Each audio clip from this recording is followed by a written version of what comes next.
Hi guys! Welcome back sa ating vlog. And ganoon lang tayo makakapag-vlog na naman. But papakita ko lang sa inyo saglit yung aking nabiling bagong classic waist pack. Ayan, gustong-gusto ko na yung mga ganitong bag. Hindi na tayo mahilig sa mga mamahalin na mga bags. Yeah, ito yung galing sa Carhartt na brand. Nabili ko lang siya ng $29.99 sa Shells. Bagong pinakamalaking store dito sa retail store dito sa Idaho. So, ayan yung color niya. Brown. Marami pang, may choices dun black and ito. Pero ito na lang yung nag-iisang color ng brown.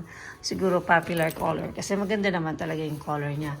So, ang meron dito sa bag na ito ay, ang magkagandahan dito is, water repellent siya. Hindi mababasa yung mga gamit nyo sa loob kahit umulan. I don't know. Yun ang sabi dito, kahit umulan. At yung pinaka main compartment niya guys is meron ding bulsa. Ayan, which is maganda kasi minsan may mga ganitong bag na, main compartment lang pero wala siyang bulsa pa. So, maganda kasi secure yung mga importanteng kagamitan nyo dyan, wallet or keys or card, safe siya kasi yan, nandyan lang siya sa zipper na lalagyanan. So, at saka eto, meron din isa pang zipper dito which is pwede nyo ilagay dito yung kahit anong, keys, sunglasses, and yeah, tapos meron pa ulit ditong isa pang bulsa. Ito naman, wala siyang zipper, pero ano lang ito. Anong tawag dito? Yung dinidikit-dikit lang na na bulsa. Pero safe pa rin naman. Yung mga lip gloss or something na gusto nyo ilagay, pwede rin siya dito. So, kaya ito maganda yung bag na ito.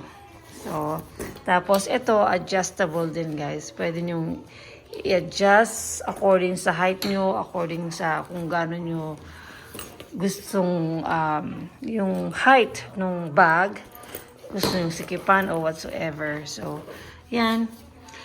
So, excited na akong gamitin itong aking bagong classic waist pack na bag from Carhartt.